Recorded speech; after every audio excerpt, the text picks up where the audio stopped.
Hey guys, Mike here, the ED Troy Borg with a look at the Samsung Galaxy Tab S in two colors. This is the 8.4 inch. I'll also be taking a look at the 10.5 inch models. These are their flagship tablets here to take on things like the iPad mini with Retina display and the iPad Air. They're also priced the same. So the 8.4 inch retails for $399 at the top end. That gets you 16 gig Wi-Fi. There's also a 32 gig version, and there's an LTE version of these tablets. The LTE version actually has a different chipset. Those are using the Snapdragon processors. These are using the Exynos processors. Now, the big story with the Tab S is that it's smaller, thinner, more compact, and sporting a Super AMOLED display, which is the first Samsung tablet since the Tab 7.7 to feature an AMOLED display. There's a lot of benefits to that technology, and I'm pretty excited to get my hands on it because when I did review the Tab 7.7 many years ago now, I was really impressed by that display, so I'm pretty excited to get my hands on these. Now, in terms of specs, we have Samsung's Exynos processor, which is an octa-core processor, which combines two quad cores.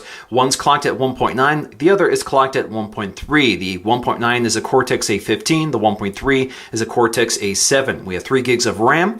We also have the option to expand storage up to 128 gigs thanks to a micro SD card slot. We have an IR LED blaster, which works with the Watch on remote control app. We have an 8 megapixel autofocusing camera, good for 1080p video, and then we have a 2.1 megapixel front-facing camera.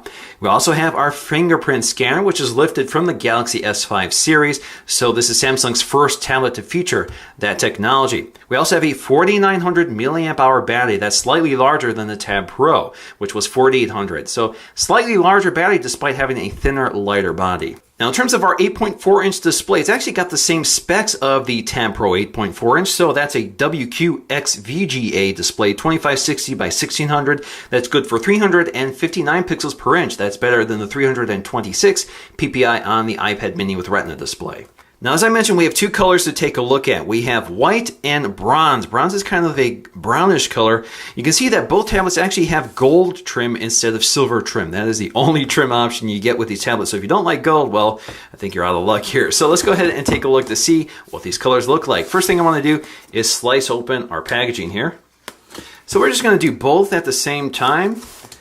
So we're going to start with the white model here, flip it over, slide it out. Oh, the packaging is a bit different this time. You can see instead of the clear plastic, we have this little piece of paper or styrofoam. Let's go ahead and lift it up here. Galaxy Tab S, nice little envelope here, so let's go ahead and pull this open. Slides right out. Very nice looking. Looks very much like a blown up Galaxy S5 complete with that stippled pattern on the back. You can see that we have these little fasteners for a cover accessory, which Samsung also sells. All right, so let's get to the black model so we can start comparing them here. Again, flip it over, slide it out.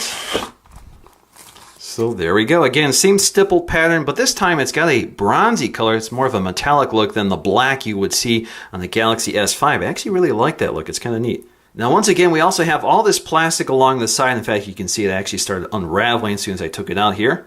Now, we also have a little plastic covering our camera lens right here. Now, the accessories are the same in both packages. So we have a white micro USB 2.0 cable and a standard Samsung travel adapter.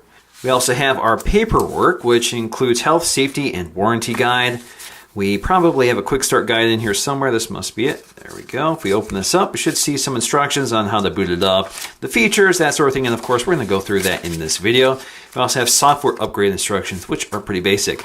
So again, just to show you, both packages basically the same. All right, so there we have our bronze and titanium white model. Really sharp looking, especially with these very small compact bezels. If you compare this to the Tab Pro, again, you can see that they have the same screen size, but much smaller bezels all around. It just looks a lot slicker. It's also quite a bit thinner than the Tab Pro. You can see that some things have changed in terms of the layout of the sensors and the camera as well, but otherwise very similar. So on the back, we have an 8 megapixel autofocusing camera, good for 1080p HD video. We also have an LED flash just below that, pretty much the same specs as the Tab Pro line. Now on the left-hand side, we have our volume rocker and our sleep-wake power on and off button in the same location you would typically see it on a Samsung tablet. In fact, it's in the same location on the Tab Pro 8.4. You can see just how much thinner these tablets are compared to the Tab Pro line. fact, if we scroll down here, you can see that we have our IR blaster in landscape orientation, even that is shrunken down a bit. Then we have a micro SD card slot right here, which is in a different location on the Tab Pro. Now I think you can tell on the camera that the gold color on the white tablet is a little lighter than the gold color on the bronze tablet. If you look at the top of the tablet in portrait orientation, you can see that there has been a rearrangement here. So you can see the Tab S now has the stereo speakers sort of in a landscape orientation configuration as opposed to the portrait orientation on the Tab Pro. Now on the left-hand side, you can see that the Tab Pro put the SD card slot, and you can see that nothing is going on with the Tab S on the left-hand side. Now on the bottom, you have the other stereo speaker, the headphone jack, and the micro USB port. You can see here with the Tab Pro S, you had your stereo speakers, which meant you really only had stereo in portrait orientation instead of landscape orientation, and of course you had your micro USB charging port. Now if you look at the Android keys, you can see they're basically the same. We have our recent apps, back button, and our home button, but there's a big difference here with that home button. This has a fingerprint scanner, so again, that's new with Samsung's tablets. You can also see that that gold trim is also around that home button as opposed to the silver on the Tab Pro. Now toward the top, you'll find a 2.1 megapixel front-facing camera along with an ambient light sensor. Now, if you got a cellular version, one with GSM voice, you'd actually get an earpiece. So in theory, you could use this as a cell phone. Now again, toward the back, you have this bronze metallic color. It's not a brown color, it's kind of a grayish color. It looks really sharp. It looks more metallic than black or brown. Pretty nice color. And you also have that white color, which we're familiar with the Galaxy S5, which kind of has a pearlescent or opalescent effect. Now, if you look at the back of the Pro versus the S, you can see that we have our camera module, which sticks out quite a bit more than it does on the Tab Pro. That's thanks to the thinness here. You can see that the materials used are also quite different. This has that stitched pattern we're familiar with from the Note series. You can see the stitch pattern with that kind of full leather grain on the back versus this stippled kind of modern glam look, as Samsung calls it, from the Galaxy S5. Now on the back, again, you have these physical fasteners for the cover accessory, which Samsung sells separately. Of course, they're always present. Personally, I'd prefer if they did not include these. Now, if you look toward the bottom, you can see we have this bump out for all the ports on the bottom. And if you look closely, you'll see that we have our capacity listed right here, 16 gig, 16 gig. All right, I'm just going to boot these up for the first time, just tapping and holding the power button on the right-hand side, and it's actually pressing the button up here as well.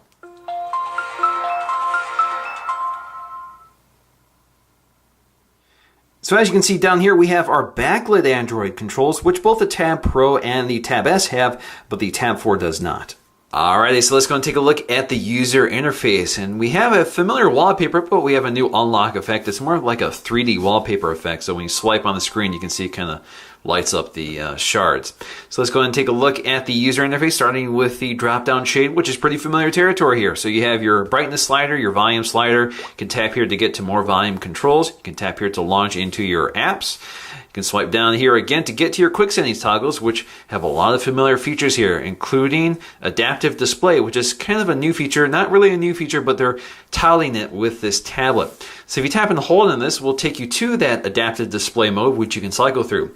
So we have adaptive display, but you have other options such as AMOLED Cinema, AMOLED Photo, and Basic. So you can select which one you want, but you have to uncheck adaptive display. And as you can see here, as soon as you turn off adaptive display, and the display gets a little less vibrant.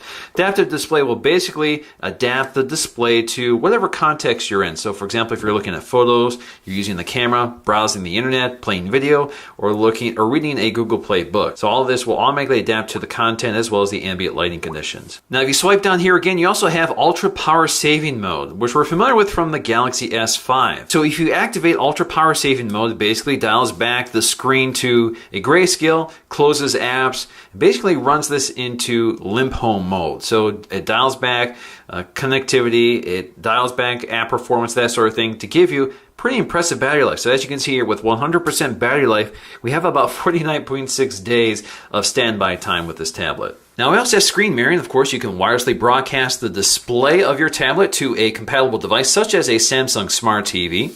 Now we also have a toolbox utility, which is this sort of little widget that pops up over the top of your screen, so you can move it around. It stays pretty minimized so it doesn't get in the way, but when you need access to it, you just tap on it. It allows you to access certain apps. So for example, if you want to launch your camera really quickly, there you go. Now you can move this around or take it up to remove, or you can go up here to edit and manage what apps appear here. So for example, personally, I prefer Chrome, but I can't add it until I remove one of the other apps. So for example, let's go ahead and remove the standard browser. Go with Chrome here.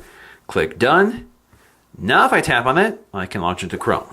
Now you have additional quick toggles by going up here. So as you can see here, we have Smart Stay technology, which will allow the camera to monitor for the presence of your eyes and prevent the display from going to sleep. You also have Smart Pause, which will pause video playback if you avert your eyes. So this works with any video app, such as YouTube or the included video app. We also have blocking mode. So if you want to change your blocking mode settings, just go right here. This allows you to, for example, set certain times of day, turn off notifications or turn off alarms. Now you can also increase touch sensitivity. So this will allow you to use this tablet with gloved hands. This is familiar again to Samsung smartphones. Now the home screen layout is very similar to the Galaxy Tab Pro, but there are a few changes here. So for example, you have your file manager right here. So that's always there on the home screen. This allows you to access your files directly instead of going to apps and that sort of thing. Of course, you also have your app drawer. Now you can pinch in and out to see your available home screens here. So you can select your wallpapers, you can select your widgets, you can add new home screens or remove them if you want. Now like the Galaxy Tab Pro, if we swipe to the right, we get to our magazine UX, which consists of 2 pages here. So the first page includes our calendar, our Office suite, which is Handcom Office. So this will allow us to see our Office-based documents like Excel, Word, or PowerPoint type documents here. We also have our inbox, which is all of our email. Now we have something called Quick Briefing here, which allows us to customize this specific tile for information. So for example, we can quickly add our bookmarks, we can see our calendar events, see our stock listings, we can quickly access SideSync for our mobile device, such as my GS5 Prime. This is a feature I'll demonstrate a bit later. And then we can add alarms. We also have Paper Garden for magazine subscriptions. We have Here and Now for app discovery based on location. And then we have the Samsung Watch On app. So we can use that eye or blaster on the side of the device to remotely control our AV equipment. Now, as you can see here in landscape orientation, the layout changes just a little bit here, but this is highly customizable. So all you have to do is tap and hold on any one of these tiles, and you can remove them like that if you prefer. You can also change the layout, which will basically cycle the arrangement of the tiles, and you can add additional widgets. So you can add additional categories, which will feed different news items depending on the category, or you can add one of these apps. So for example, if you want your YouTube feed to appear as a widget here, you can add that as well. You can also add additional tiles here, so you can add up to 5 tiles, and if you want, you can remove them just by tapping and holding on them, taking them up to remove. Now let's go ahead and add YouTube here. So that's added to this tile here. All I have to do is log in, but you can see I have other space to use up here. So again, tap and hold here, and I can add additional widgets such as Twitter, Google Plus, and that sort of thing. And I can also add additional story items. So for example, if I want, let's see, travel. So that'll add a travel widget here. So if I tap on that, I can also edit exactly what feeds into this widget. So I can see the sources that are available to me, such as the Millennial Travel Journal, Overland Journal, Photopedia magazine, that sort of thing here. Now we also have multi-window mode, which you can swipe to the right to activate. So this gets you to your multi-window tray. You can also tap and hold the back button to activate the feature, but if you don't want it active, basically you go up to your quick settings toggles up here and disable it. So this will no longer accidentally appear when you tap and hold the back button or swipe in from the right. So with multi-window, I can open up 2 windows at one time. So for example, I can bring up Chrome here. So this will launch Chrome, and if I want to drag and drop something else like YouTube here, there we go. So now I have a side-by-side viewer, so I can watch video in one side of the window and browse the web on the other side. So I get a little keypad here, a floating keypad. So I can dial in the website here, I can click play, I can go to maximize, I can resize the window here, like so, pause the video playback here, and scroll through it. As you can see, it's almost real time, but of course it does lag a bit as it resizes here. Now as you can see here, when I tap on each window, it's outlined in blue. When I tap that little icon in the center, this gives me controls for that specific window. So for example, as you can see here, I have a multitask option here. This allows me to open up more than one window within each window. Let me show you exactly what I mean here. So if I swipe in from the right edge again, I can drag and drop Gmail over that window, and I can drag and drop my files. So now I have 3 windows kind of suspended in the background on this side of the window. So now if I go to recent apps, you can see all 3 of them right here, and I can jump to them or close them out, as you can see here, with that little X icon in the upper right. Now this also means when I have one of these windows highlighted, if I click the back button, it'll actually go back for me. Same with YouTube over here. You also get additional controls here. So for example, you can close this window, you can maximize it. You can copy one item from this window and apply it to the other window. You can swap the windows and that sort of thing. So let's go ahead and close it. Now, if you ever navigate away from this page, you can actually jump right back to it just by going to one of the apps that were in side-by-side viewer, like so. So YouTube also brings up Chrome, or Gmail in this case. Now you can also customize this, so you can add additional apps to this panel here. So if you go to Edit, you can drag and drop, for example, play music. Actually, go ahead and drag and drop it here. And you can also remove them if you want, if you don't want them to appear here. Now, this also allows you to create custom recipes. So, for example, if you like to have Gmail and YouTube open at the same time often, you can go to that editor here, go to Create, and it creates that custom recipe. You can see it's been added to your tray here. So now you can just simply tap that and it'll launch both windows side by side. Now, like all Samsung devices, these Android keys have multi-uses. For example, you can tap and hold the home button to get to Google Now. But if you want Samsung's voice assistant, all you have to do is double tap the home button. It takes you to S Voice. Now, you also have your recent apps tray here, as you can see here, which is pretty standard stuff. You can close them all, you can swipe them out of the way to close them, or you can go to your task manager to close apps, that sort of thing. But if you tap and hold this will actually get you to your options button. So this is similar to the menu button in an app. So for example, if I go to Chrome here, I can either go up here to access menu, or I can tap and hold this button here to get to it. Now, familiar to the Galaxy S5 is S-Finder and Quick Connect. Now, S-Finder is just the device search engine, so this allows you to search everything by type of content, by date, time, that sort of thing. Now, the Tab S introduces a new feature on the lock screen, and that's these lock screen cards, which display some information from apps in the tablet. So, for example, you see email, you see our weather widget, that sort of thing. So, if you want to access any one of these, all you have to do is tap on it, swipe to unlock. Takes you right to that app, so you can see our weather conditions. Now, you can turn this feature off or manage it under Settings. You have to go to Settings. We're going to look for Device and Lock Screen. Under Lock Screen, we'll find Lock Screen Card. If you tap on that, you can see we have several cards we can toggle on and off. So if you don't want any of them, just toggle them all off. So you can see things like weather, today's schedule, today's birthdays, which is using your contacts, news, social, and email. Now, within the app drawer, we'll find the standard array of Samsung, Google, and some third-party apps. So for example, you'll see two Handcom Office apps. So you'll find the standard viewer, which allows us to view Word, Excel, and PowerPoint documents. You'll also find Handcom Office, which allows us to download applications that allow us to create and edit documents, such as Excel documents, Word, PowerPoint, and that sort of thing. Now we'll find third-party apps like Flipboard and Evernote, as well as Business Week and New York Times, which are subscription-based, but you do get a trial period if you want to view it. Netflix comes pre-installed. You also find Paper Garden, which again is integrated with the My Magazine viewer. And then we have other standard Samsung apps. We have My Files, which again is integrated into the home screen now. So this is a really nice file browser that Samsung has built out. We also have Remote PC, which allows us to remotely control the screen of a PC. You just have to install some software. We also have Cisco's WebEx for group meetings. This is particularly popular in enterprise settings. Then we have things like Watch On, the remote control app. We have Samsung's dedicated app store and that sort of thing. Now we also have Milk, which is Samsung's music streaming app. This allows us to create our own stations and play back our own music. It's kind of similar to other streaming services like Spotify or Pandora. Now, the Tab S comes pre-installed with SideSync 3.0, and you can also install this on your Galaxy phone if it's not already installed. So basically, it's using Wi-Fi Direct to communicate between both devices. So you do have to launch the app on both devices in order for this to work. And basically, what will happen here is that you can connect to your phone and virtualize the display on your tablet. So we just have to agree to it. So there we go. We actually have this little window here of the phone's display, which you can interact with just like you would on the phone itself. You can swipe down to get to your notification panel. You can tap on one of the items to launch the app. And again, this is happening on the phone and just being broadcasted to your tab wirelessly. Now, if you go to the phone, you can see that it does shut down the virtualizer on the tablet, but you can switch it back like so. So you can't use both devices at the same time in this mode. Now, you can move this window around or you can minimize it like so, and this will basically give you this little floating icon which stays out of the way, and you can jump to it when you need it. Now, you can go to full screen mode, and as you can see up here, you get your Android controls for home, back, and recent apps as well as menu. You can jump to a web browser on your tablet if you tap this icon here, and it will minimize the app for you like that, so you can continue browsing on your tablet and jump back to your phone here. Let's go to maximize again. You can change the orientation of the display, and then you can do a screen grab of the phone's display.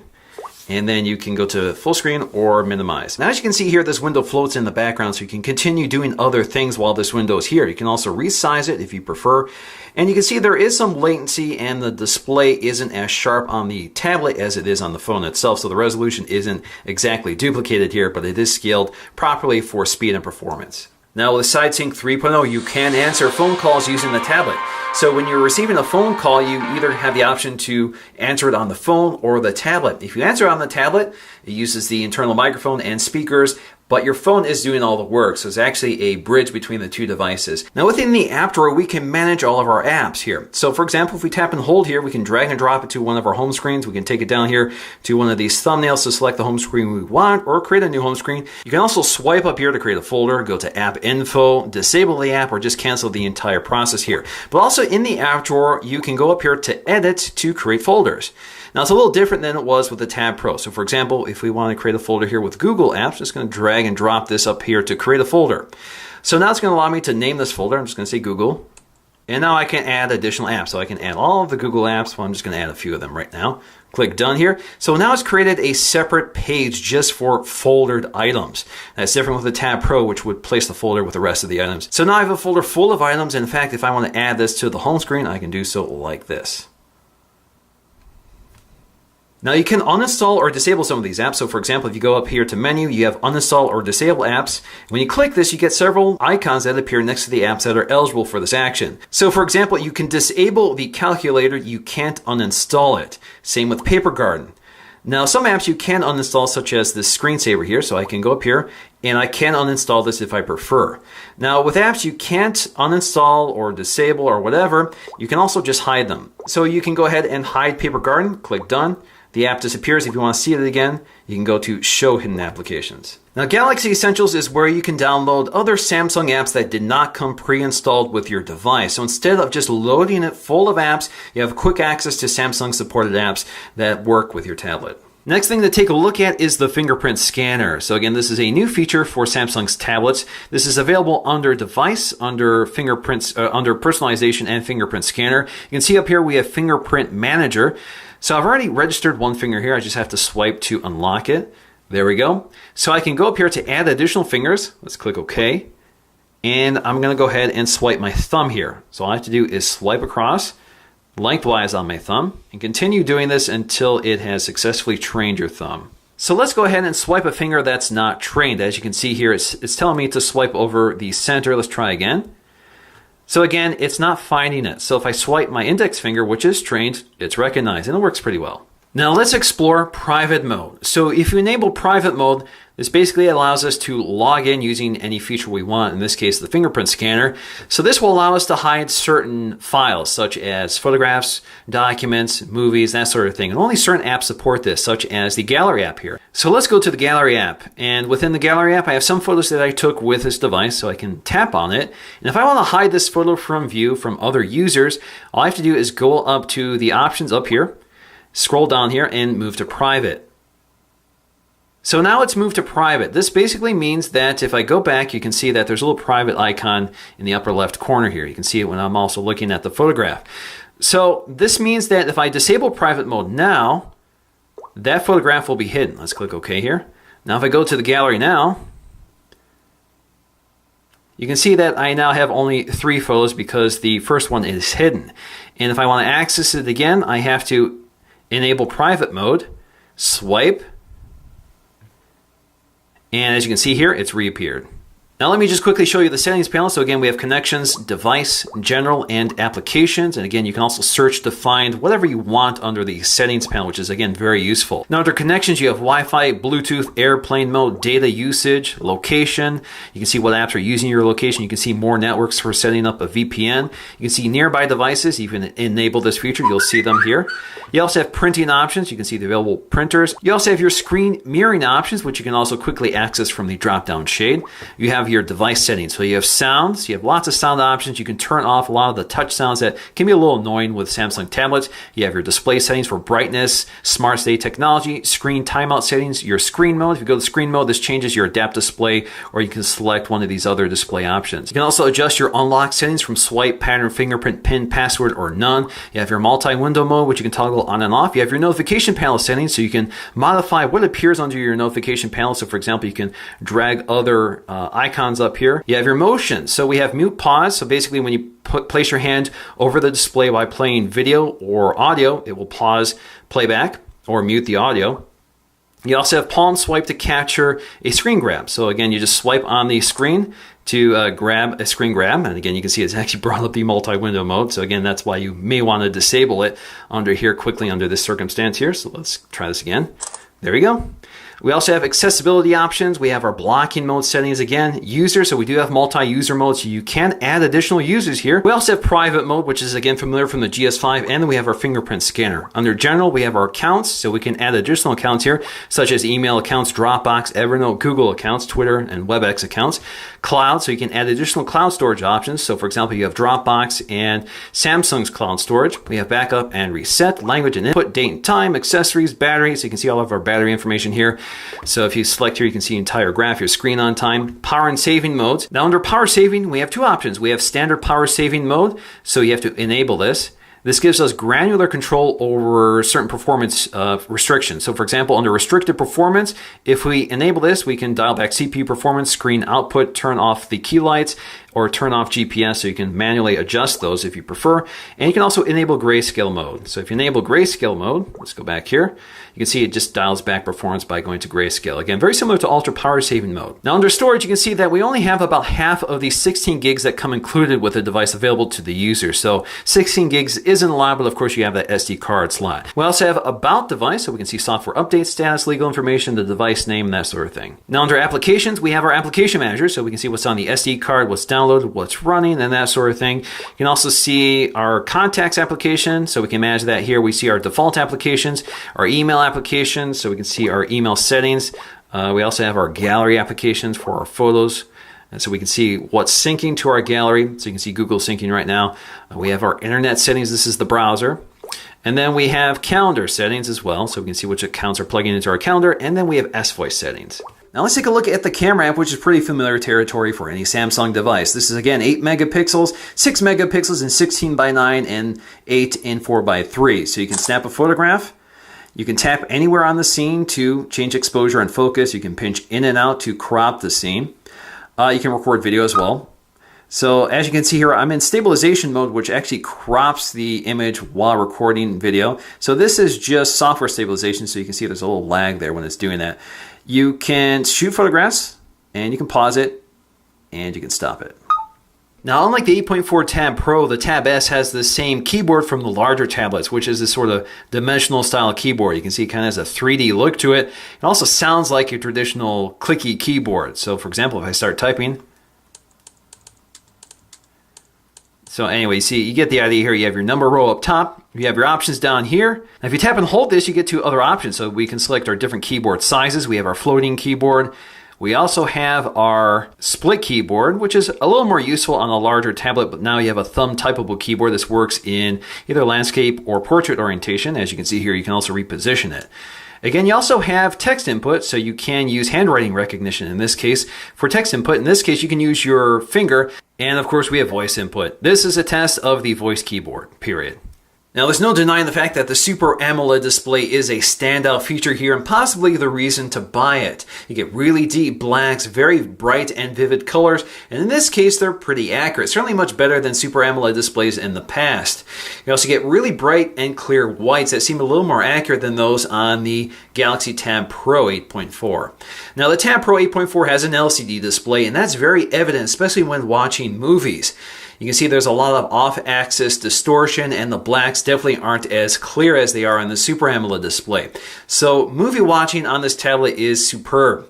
Now you combine that with the stereo speakers and you get really impressive performance in terms of media consumption. Now the thing to keep in mind with these stereo speakers is that if you're holding it in landscape orientation and you're using the eye or blaster direction to indicate which is the proper way of holding it, you can see that these speakers are then in your palm as opposed to toward the top here.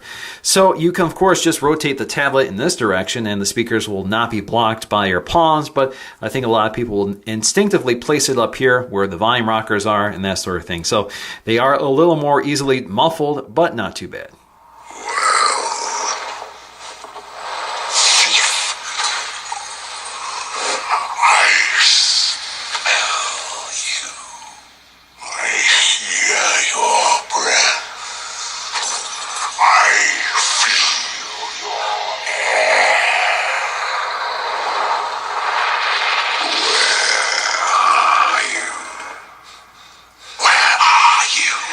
Now in terms of our Geekbench 3 scores, you can see both tablets are fairly evenly matched, but the Tab S does beat it, and that's helped by the fact that we have 3 gigs of RAM versus just 2 gigs on the Tab Pro. So again, the better performer with the Tab S. Now I think it's really great to have these ultra thin bezels with this really thin design, but the only drawback I find here is that with such a small bezel, it's pretty hard to find a grip without accidentally hitting the off-screen Android keys, especially if you're watching a movie. I mean, if you go and grip your tablet or move it around, it's pretty easy to accidentally just brush against these capacitive controls. So it's pretty easy to activate the back button or the recent apps button. So if you're watching the movie, it's pretty easy to accidentally interrupt it. So in conclusion, there's a lot to like about the Tab S with that beautiful Super AMOLED display, which is really high resolution, deep blacks, vivid colors that is very accurate. We also have those stereo speakers. So the combination of that beautiful, deep, rich display with stereo speakers makes this the best media consumption tablet you can buy right now, easily.